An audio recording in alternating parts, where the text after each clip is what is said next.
Breaking news from the Senate, Tito Soto is elected Senate President, succeeding Senator Cheese Escudero. Dexter Ganibe is at the Senate to report on this. Dexter, I know this has been an explosive day at the Senate, given the Blue Ribbon Committee hearing into the flood control scandal. Now, tell us about this latest development, the election of Senator Tito Soto as Senate President. Yes, as of this moment, Senator Soto has 15 votes para makupo niya yung pwesto bilang bagong Senate President.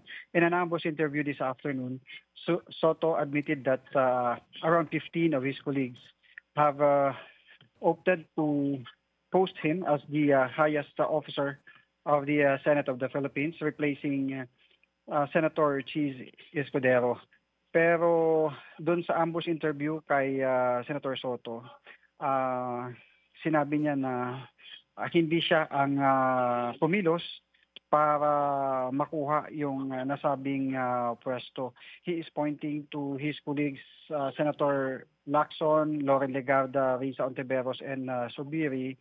The four of them, yung kumilos para makakuha ng kabuang 15 boto para siya ay mailuklok sa pwesto.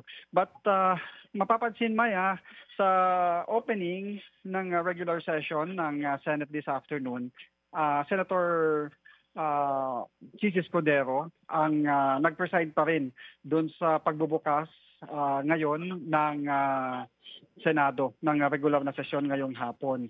Pero kanina naririnig natin, nandun tayo sa plenary, nasa plenary hall tayo, nag-uusap si Majority Leader, or let's say outgoing Majority Leader Joel Villanueva, at si incoming Majority Leader Mig Zubiri. They're talking about the processes, yung mga steps na gagawin kapag nagsimula na yung sesyon, kung paano yung pag-turn over ng mga kanilang katungkulan. Dahil nga mag-motion mamaya may mag-motion mamaya para i-declare na vacant yung posisyon ng Senate President, and they will nominate Senator Tito Soto para siyang pupuno doon sa bakanting pwesto ng Senate President. Yan ang ating aasahan ngayon after nitong nire-render na opening song nitong guest choir ng Senado dito sa kanilang regular session. Mm-hmm. One of the tips na nakuha natin kanina, maaring si Senator Pampilo Lacson ang magiging Senate President pro tempore, and at the same time siya ang mag-head ng Senate Blue Ribbon Committee. Pero yan ay makukumpirma natin mamaya kapag nagkaroon na ng nominasyon para doon sa pagbabago ng chairmanship.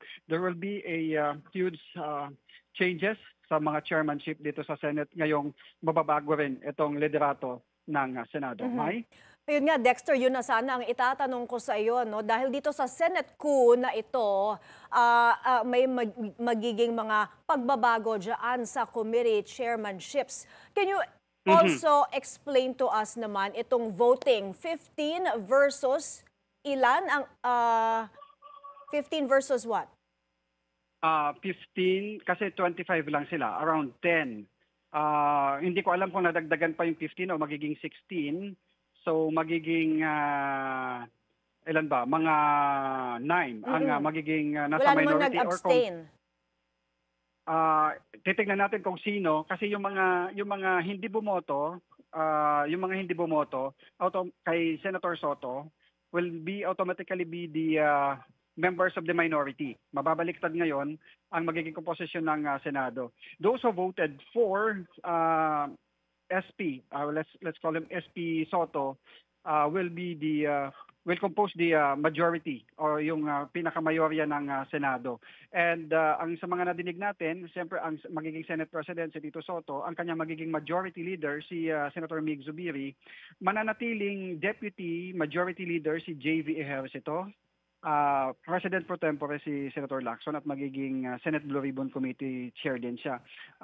May mga nagsasabi, may nagtatanong nga kanina kung siya ba yung first na Senate Blue Ribbon Committee na hindi abogado. Pero may mga nagbanggit sa atin kanina dito sa Senado, mga taga-Senate, na hindi naman. May mga naupo na ring Senate Blue Ribbon Chairman na hindi abogado. At alamin natin kanina mamaya kung anong pangalan nung naupo kanina, naupo sa mga nauna. So, Dexter, ito ngang si former SP Cheese will be joined by the so-called Duterte senators, tama ba? At bakit ba siya talaga napalitan? Oo. Ang binabanggit, based dun sa mga usap-usapan ng sa mga senador, particular dito kina Senator Lacson, kina Senator Mig Zubiri, ito ay may kinalaman dun sa mga issue ng flood control. If we remember, as early as August, Senate President Chis Escudero admitted that he received a donation from Lawrence Lubiano. Oo. Yes. Ito nga one of the top Centerway. government contractors, tama? Yes, na pinangalanan ni PBBM.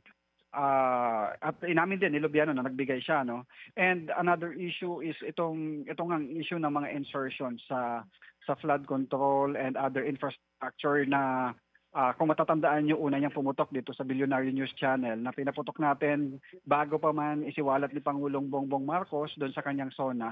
Meron na tayo mga series of reports sa BNC, particularly dito sa mga more than 152 billion pesos na insertions para sa mga infrastructure projects na nakinabang yung mga kaalyado ni Chis Escudero maging doon sa kanyang home province sa Sorsogon, nakakuha ng malaking chunk dun sa sinasabing 142 billion pesos na insertion. Though, ang binabanggit ng Malacanang, malaking bahagi ng mga insertions dito sa 2025 national budget ang for later release or FLR kasi nga nakita ng Pangulo na meron ngang mga anomalya doon sa tinatawag na flood control projects. Alright, finally, Dexter, nakuhanan mo na ba ng reaksyon itong si former SP Cheese o kaya yung mga kaalyado niya sa Senado?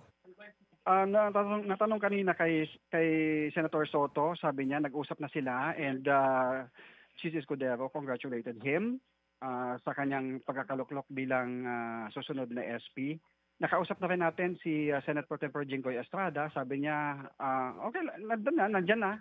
Matagal na rin ako sa Senado, ganun talaga ang nangyayari, nagkakaroon ng kudeta. And he admitted wholeheartedly kung ano man yung magiging fate niya dahil maalis na siya bilang Senate President Pro Tempore. Mike? Alright, I'm sure pag-uusapan pa yan hanggang mamaya o sa mga susunod na araw. Maraming salamat, Dexter Ganibe, reporting from the Senate.